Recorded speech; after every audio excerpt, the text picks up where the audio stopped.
അതുപോലെ വളരെ പ്രധാനമാണ് ഹിന്ദുക്കൾക്ക് പാട്ട് പാടിയും നൃത്തം ചവിട്ടിയും ഈശ്വരനെ സന്തോഷിപ്പിക്കുക.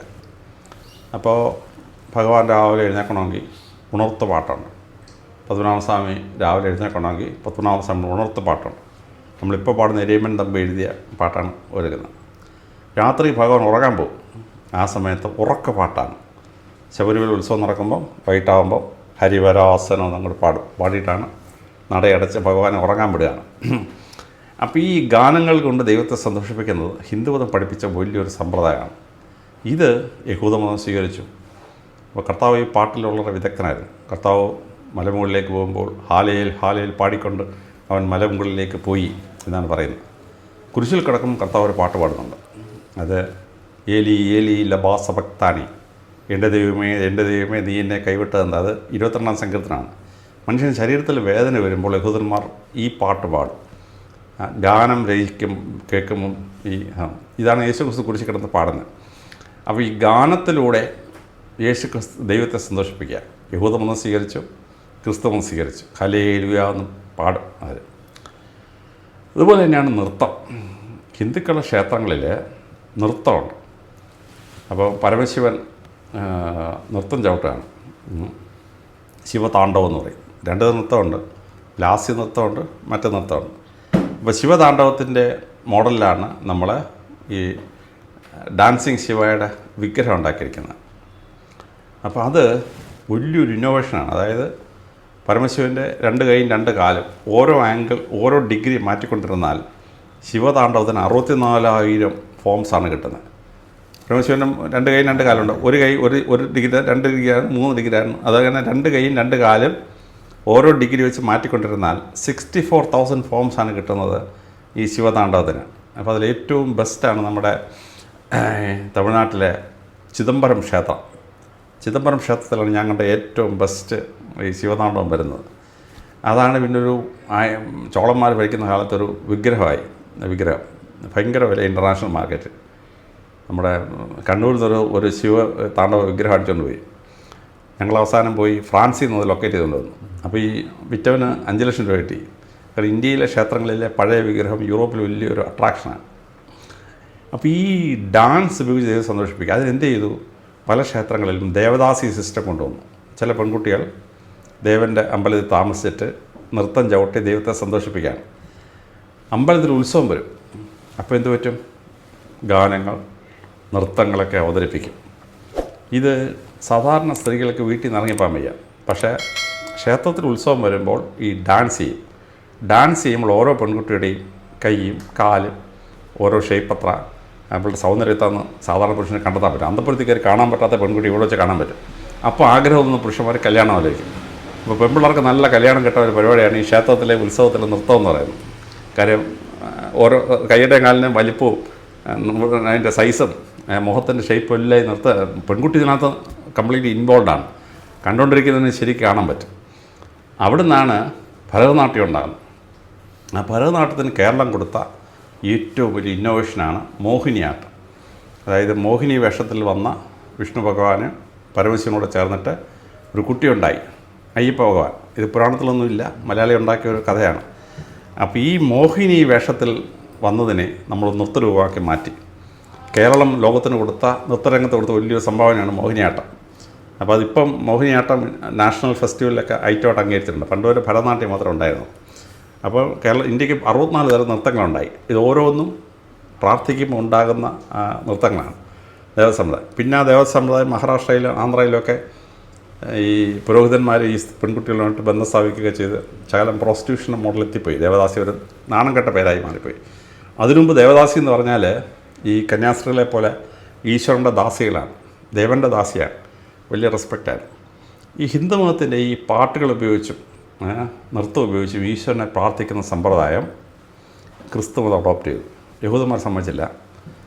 പ്രവാചകൻ 3 പറഞ്ഞു ഒരു ഡാൻസ് ഒരു പാട്ടും പാടില്ല എന്ന് പറഞ്ഞു. അതുകൊണ്ട് മുസ്ലിങ്ങളുടെ ഓരോ മോസ്കിലും നൃത്തവും പാട്ടുപാടി ഇതൊന്നും സമ്മതിക്കില്ല.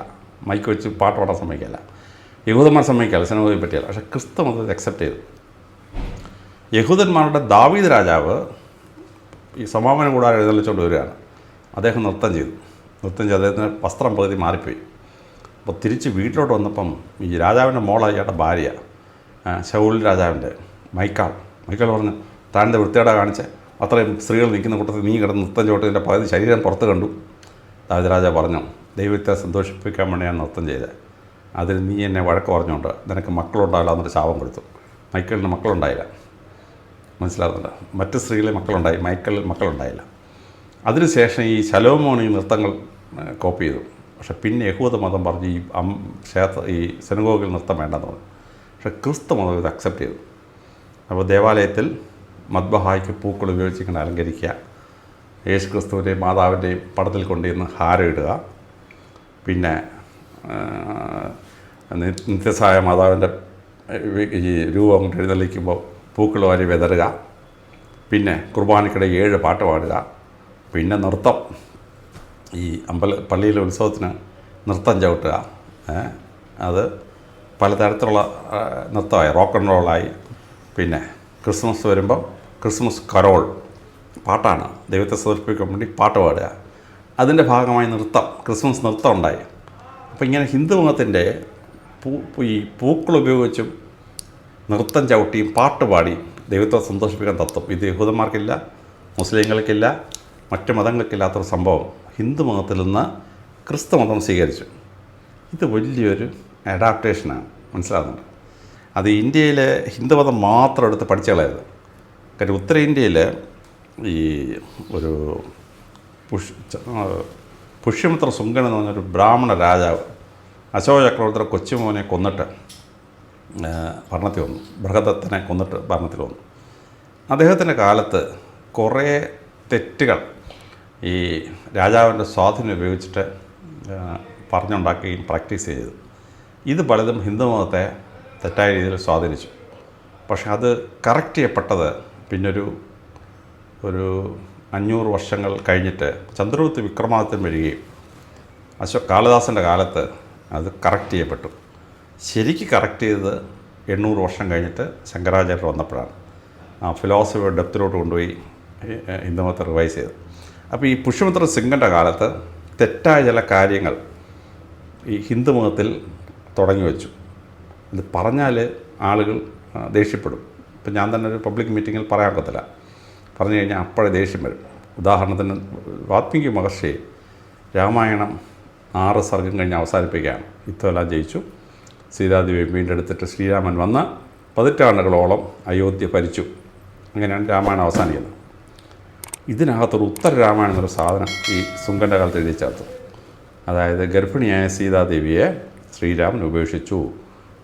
സീതാദേവി പോയിട്ട് സീതാദേവി അഗ്നിപരീക്ഷണം നടത്തി. സീതാദേവി പോയിട്ട് വാത്മീകിയുടെ അവിടെ പോയി താമസിച്ചു. 2 മക്കളുണ്ടായി, ലവനും കുശനുണ്ടായി. അവരെ ശ്രീരാമൻ തിരിഞ്ഞു നോക്കിയില്ല. അവരവസാനം ശ്രീരാമനെ യുദ്ധത്തിൽ തോൽപ്പിക്കാൻ വന്നു. അപ്പോൾ ഒരു സന്യാസി തലകീഴായി തപസ് ചെയ്യുന്നതായിട്ട് വിവരം കിട്ടി. അപ്പോൾ ശ്രീരാമനോടനെ അവിടെ ചെന്നു. ജാതി എന്നു ചോദിച്ചു. ഞാൻ ശൂദ്രനാന്ന് പറഞ്ഞു. ഒറ്റ വെട്ടവൻ്റെ തലയും കെട്ടി കാണും. ശംഭു എന്നാണ്. ശംഭു ചാണ്ടാളനല്ല. ശംഭു എന്ന് പറയുന്നത് നമ്മുടെ പ്രസിദ്ധനായ കംസൻ്റെ അമ്മായിയപ്പൻ, അദ്ദേഹത്തിൻ്റെ നമ്മുടെ മുഖ്യപുരോഹിതന മോനാണ് ഈ ശംഭു. അതുപോലെ ഏകലവ്യൻ ശൂദ്രനാണ് എന്ന് പറഞ്ഞുണ്ടാക്കി. ഏകലവ്യൻ എന്ന് പറയുന്നത് ജരാസന്ധൻ്റെ സേനാനായകൻ്റെ മോനാണ് ഏകലവ്യൻ. ക്ഷത്രിയനാണ്, അയാളെ പിടിച്ച് ശൂദ്രനാക്കി. മനസ്സിലാവുന്നുണ്ട്? നളനും ദമയന്തിയും 2 പേരും നിഷാദന്മാരാണ്. ശൂദ്രനാക്കി വെച്ച്, ശൂദ്രനല്ല, അവർ രാജാക്കന്മാരാണ്, ക്ഷത്രിയരാണ്. അപ്പം ഇങ്ങനെ രാമായണത്തെ തെറ്റിദ്ധരിപ്പിച്ച് കളഞ്ഞു ഈ ഉത്തര രാമായണം. ഇതൊരു ക്ഷേത്രത്തിൽ പോയി പറഞ്ഞു കഴിഞ്ഞാൽ നമ്മളെ അറ്റാക്ക് ചെയ്യവർ. വാത്മീകി പറയാത്ത ഭാഗമാണ് കേട്ടത്. എന്നിട്ട് സീതാദേവി പിടിച്ച് രാവണനെ മോളാക്കി. ഈ കുട്ടി രാക്ഷസ വംശത്തെ നശിപ്പിക്കും, അതുകൊണ്ട് കാട്ടിക്കൊണ്ട് കൊന്നുകളയാൻ പറഞ്ഞു. കൊന്നുകളയാതെ ജനകൻ രാജ്യത്തുകൊണ്ട് കുഴിച്ചിട്ടു. അതിനെ ജനകൻ ഉഴുതു മറിച്ചപ്പോൾ കൈ കിട്ടി. അങ്ങനെ ഉഴവജാലിയിൽ നിന്ന് ഇട്ടുകൊണ്ട് സീത എന്ന് പേരിട്ടുന്നാക്കി. അപ്പോൾ രാജകുമാരിയെ പിടിച്ചിട്ട് രാവണൻ്റെ മോളാക്കി മാറ്റുകയാണ്. ഇത് ഈ അന്നത്തെ ഈ ശുങ്കന് ഈ സീതാദേവിയുടെ അവരുടെ വൈദേഹ രാജ്യമായിട്ട് യുദ്ധം നടന്നുകൊണ്ടിരിക്കുകയാണ്. അപ്പോൾ വൈദേഹത്തിലെ സീതാദേവി ആക്ഷേപിക്കണം, അതിനെഴുതി ഉണ്ടാക്കിയതാണ് നമ്മുടെ മനുസ്മൃതിക്കകത്ത് മനു സ്വപ്നം പോലും കാണാത്ത കുറേ സാധനങ്ങൾ ഈ പുഷ്യമിത്ര സംഘം ചേർത്ത്. അപ്പം ഇങ്ങനെ ഹിന്ദുമതത്തിൽ തെറ്റായ കാര്യങ്ങൾ കൂട്ടിച്ചേർത്തതിനെ മാറ്റിയിട്ട് ഒറിജിനൽ സനാതനധർമ്മത്തെ പറ്റി പഠിക്കുമ്പോൾ 46 രാജ്യങ്ങളെ സ്വാധീനിച്ച അതിഗംഭീരമായ ഒരു സംഭവമാണ് ഈ സനാതനധർമ്മം. അത് ലോകത്തിലെ മറ്റെല്ലാ മതങ്ങളെ സ്വാധീനിച്ചു. ബുദ്ധമതത്തെ സ്വാധീനിച്ചു, ജൈനമതത്തെ സ്വാധീനിച്ചു, യഹൂദന്മാരെ സ്വാധീനിച്ചു, ക്രിസ്ത്യാനികളെ സ്വാധീനിച്ചു, മുസ്ലിങ്ങളെ സ്വാധീനിച്ചു. അതിന് നല്ല അർത്ഥങ്ങൾ മനസ്സിലാക്കിയാലേ മദർ ഓഫ് ഓൾ ഫിലോസഫീസ് അല്ലെങ്കിൽ മദർ ഓഫ് ഓൾ റിലീജിയൻസ് എന്ന് സനാതനധർമ്മത്തെ മനസ്സിലാക്കാൻ പറ്റുള്ളൂ. ഇവിടെയാണ് നമ്മൾ മനസ്സിലാക്കേണ്ട ഒരു പാഠം. പാരാവാരം പറഞ്ഞു നിൽക്കുന്നതാണ് സനാതനധർമ്മം. ഞാനത് വർഷങ്ങളോളം പഠിച്ചു. ഹിന്ദുമതത്തിൻ്റെ എല്ലാ പ്രധാന പുസ്തകവും ഞാൻ വാങ്ങിച്ചു, എല്ലാ വേദങ്ങളും വാങ്ങിച്ചു, 108 ഉപനിഷത്ത് വാങ്ങിച്ചു, രാമായണത്തിൻ്റെ 5 സെറ്റ് വായിച്ചു. വാൽമീകി രാമായണം, കമ്പരാമായണം, ഏകനാഥ രാമായണം, ഇങ്ങനെ അധ്യാത്മരാമായണം, എഴുത്തച്ഛൻ രാമായണം, പല പല രാമായണങ്ങൾ. പിന്നെ മഹാഭാരതം, ഒറിജിനലി വേദവ്യാസൻ എഴുതി 12,000 ശ്ലോകങ്ങളുള്ള ജയഭാരതം തൊട്ട് 1,00,000 ശ്ലോകങ്ങളുള്ള സഹസ്ര തൊട്ട് 1,25,000 ശ്ലോകമുള്ള മഹാഭാരതം വരെ വായിച്ചു. അരണ്യങ്ങളും ബ്രാഹ്മണങ്ങളും വായിച്ചു. അപ്പോൾ ഇതെല്ലാം വായിച്ച് നമ്മൾ ഒരു 10-30 വർഷം ഞാൻ വായിച്ചിട്ടും ഈ സനാതനധർമ്മത്തിൻ്റെ 1% പോലും നമുക്ക് എത്തിയിട്ടില്ല. അതിപ്പോൾ ഒരു സൊല്യൂഷൻ ഉണ്ടായി. വിശ്വനാഥൻ നമ്പൂതിരി എന്ന് പറഞ്ഞൊരു പത്തനംതിട്ട കോളേജിലെയും കോട്ടയം കോളേജിലെയും സംസ്കൃത പ്രൊഫസർ, അദ്ദേഹം ഒരു പുസ്തകം എഴുതി, സനാതനധർമ്മ സുധ എന്ന് പറഞ്ഞ ഒരു 800 പേജിൽ ഋഗ്വേദം തൊട്ട് താഴെ ഉപനിഷത്തുകളും പുരാണങ്ങളും വരെ, ഭാഗവതം വരെ അദ്ദേഹം ഒരു 800 പേജിൽ സമാഹരിച്ചു. അസാധ്യ വർക്കാണ്. ഞാനൊരു 30 വർഷം കൊണ്ട് വായിച്ചെടുത്ത സനാതനധർമ്മത്തിൻ്റെ അറിവ് വളരെ സിമ്പിളായിട്ട് ആ പുസ്തകത്തിൽ നിന്നൊരു സ്റ്റാർട്ടർക്ക് മനസ്സിലാക്കാൻ പറ്റും. അപ്പോൾ ഇങ്ങനെയുള്ള പുസ്തകങ്ങളാണ് നമുക്ക് വേണ്ടത്. അപ്പോൾ സനാതനധർമ്മം എന്നെ അത്ഭുതപ്പെടുത്തിയ വലിയൊരു ഫിലോസഫിയാണ്. അത് വായിക്കാനും പഠിക്കാനും സനാതനധർമ്മത്തിൻ്റെ ഈ മണ്ണിൽ ജനിക്കാനും പറ്റിയത് വലിയ ഭാഗ്യമെന്ന് കരുതുന്ന ഒരു ക്രിസ്ത്യാനിയാണ് ഞാൻ. ഞാൻ 2000-ഓളം ക്ഷേത്രങ്ങളിൽ പ്രസംഗിച്ചു. കേരളത്തിലെ മിക്കവാറുള്ള എല്ലാ പ്രധാന ക്ഷേത്രങ്ങളും ഞാൻ പ്രസംഗിച്ചിട്ടുണ്ട്. മഹാരാഷ്ട്രയിലും തമിഴ്നാട്ടിലും ഉത്തർപ്രദേശിലും മധ്യപ്രദേശിലും ഞാൻ ക്ഷേത്രത്തിൽ പോയി പ്രസംഗിച്ചിട്ടുണ്ട്.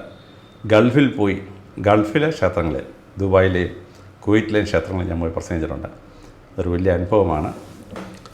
ഒരു ക്രിസ്ത്യാനി അങ്ങനെ ക്ഷേത്രത്തിൽ വിളിക്കുന്നതും പ്രസംഗിക്കാൻ അനുവദിക്കുന്നതും വലിയൊരു അത്ഭുതമായി ഞാൻ കരുതാറുണ്ട്. അതുകൊണ്ട് സനാതനധർമ്മത്തോട് അഗൈതവുമായ നന്ദിയും സ്നേഹവും ഞാൻ പ്രകടിപ്പിക്കാൻ ഈ ചാനൽ ഉപയോഗിക്കുന്നു. ഇതുപോലൊരു ചാനൽ തുടങ്ങിയതിന് നിങ്ങളെ പ്രത്യേകം അഭിനന്ദിക്കുകയും ചെയ്യുന്നു. കൂടുതൽ വാർത്തകളും വിശേഷങ്ങളും നേരിട്ട് ലഭിക്കാൻ ജനങ്ങളിൽ നിന്ന് ജനങ്ങളിലേക്ക് ജനഭൂമി ന്യൂസ് സബ്സ്ക്രൈബ് ചെയ്യൂ. ബെൽ ബട്ടൺ അമർത്താനും മറക്കരുത്.